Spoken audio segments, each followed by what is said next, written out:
میزان کافی نہیں ہے عدل پر قائم ہونے کے لیے، تو اب کتاب تو ہے پیغمبر کی، وہ میزان کہاں ہے؟ اچھا پھر رہی ہو نعوذ باللہ گم ہو گئی ہو تو کہیں کوئی ذکر تو آتا، کوئی سیرت ابن اسحاق میں لکھ دیتا، کوئی سیرت ابن ہشام میں ہوتا، کسی سیرت کی کتاب میں ہوتا کہ پیغمبر کی میزان کی فلاں صدی تک رہی اور اب گم ہو گئی۔ تو اصل میں بات یہ ہے کہ لفظ میزان کو لغت سے سمجھنے کی کوشش کی گئی۔ یہ جو سارا پرابلم کریٹ ہوا ہے نا، یہ مسئلہ جو پیدا ہوا اس کا سبب یہ ہے کہ لفظ میزان کو لغت کی کتاب سے سمجھنے کی کوشش کی گئی۔ وہ دقت طلب بات جو اس لفظ میں تھی اس کی طرف توجہ نہیں کی گئی۔ بھائی میزان ہے کیا؟ المیزان ما یوزن بہ، میزان اس شے کو کہتے ہیں جس پر کسی چیز کو وزن کیا جائے۔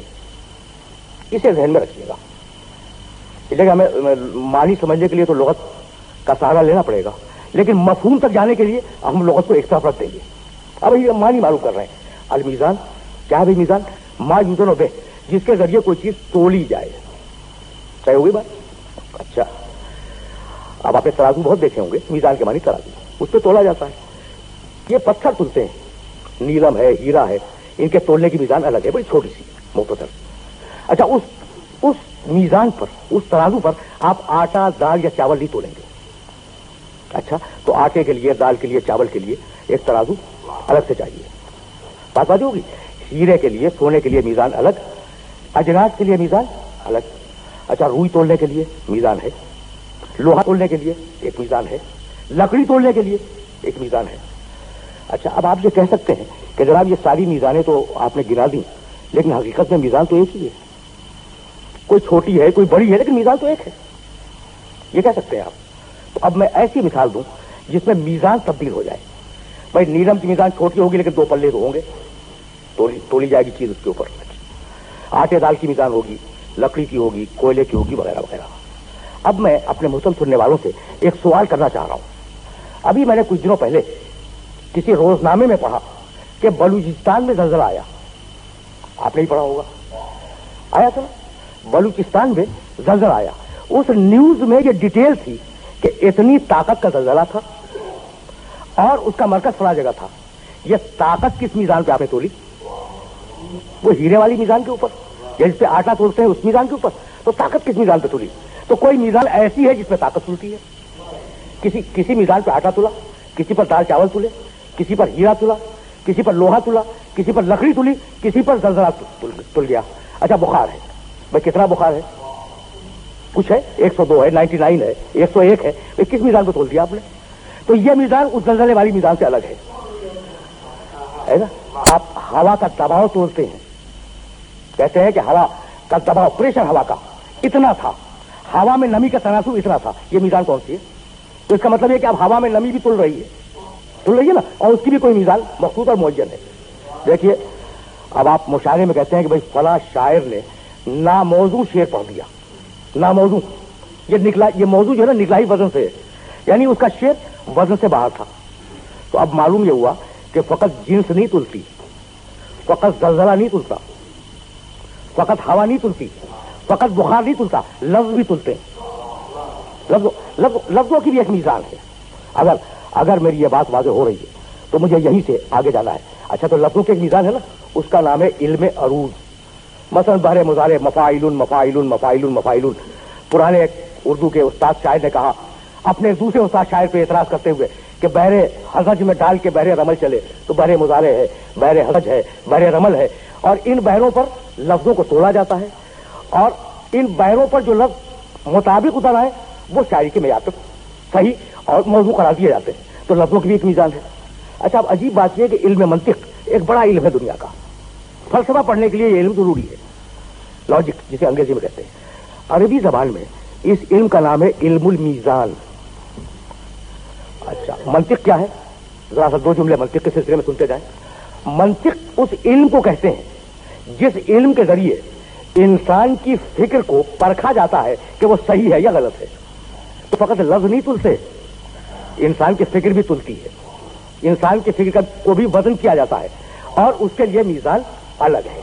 تو اب اللہ نے انبیاء کے ساتھ کتاب نازل کی اور میزان نازل کی۔ اب یہ معلوم کرنا ہے کہ وہ کس چیز کی میزان ہے۔ जब ये मालूम हो जाएगा कि किस चीज की मिसाल है तो ये मालूम हो जाएगा कि वो है क्या। तो क्या तुलना है भाई, तवज्जो रखिएगा, तुलना क्या है? तो तुलना है आमाल को। इन देखिए, लयकूमन नासो बिलकिस्त, लयकूमन नासो बिलकिस्त, हम ये चाहते हैं, हमने नबी भेजे, रसूल भेजे, और उन रसूलों को मुजज़ात दिए, उनके साथ हमने किताब नाजिल की, उनके साथ हमने मीज़ान नाजिल की। भाई क्यों नाजिल की? लयकूमन नासो बिलकिस्त, ताकि इंसानियत अदल पे कायम हो जाए। तो इंसानियत को अदल पे कायम होना है ना, तो अब एक ऐसी मीज़ान की जरूरत है जिस पर इंसानी आमाल को तोड़ के देखा जाए कि कितना अदल से बढ़ गया है, कितना अदल से घट गया है, या अदल के बिल्कुल मुताबिक है। बात समझ में ना? तो अब ऐसे मेयारी आमाल व अफआल का दुनिया में होना जरूरी है जिनके ऊपर हमारे आमाल व अफआल तोले जाएं। उस मेयारी मीज़ान का नाम अभी मैं रोक रहा हूं कि उसका नाम क्या है, लेकिन अभी फकत इतना समझ लें कि हमारे किरदार को तुलना है मैदान हशर में। हमने नमाज पढ़ी, कैसी पढ़ी, सही भी है या नहीं? तो कोई आइडियल होना चाहिए ना कि उसके मुताबिक उसको मुंतबिक करके देख लिया जाए कि सही है या नहीं। अच्छा, हमने जिंदगी गुजारी, अदल के साथ गुजारी, अब अदल का जो मेयार खालिक की निगाह में होगा उसके मुताबिक थी या नहीं थी। तो अब एक ऐसे आदिल का मुजस्समा जरूरी है जिस पर हमारे अदल को तोड़ के देखा जाए। मुफस्सिरीन ने लिखा कि इस मीज़ान से मुराद खुद कुरान है। अल किताबुल लज़ी हुवल मीज़ान, मैं मान लेता, मैं इस तफसीर को मान लेता अगर बात पूरी हो जाती। तवज्जो रखिएगा, कहने लगे कि मीज़ान से मुराद क्या है? कुरान। अच्छा, मीज़ान किस लिए होती?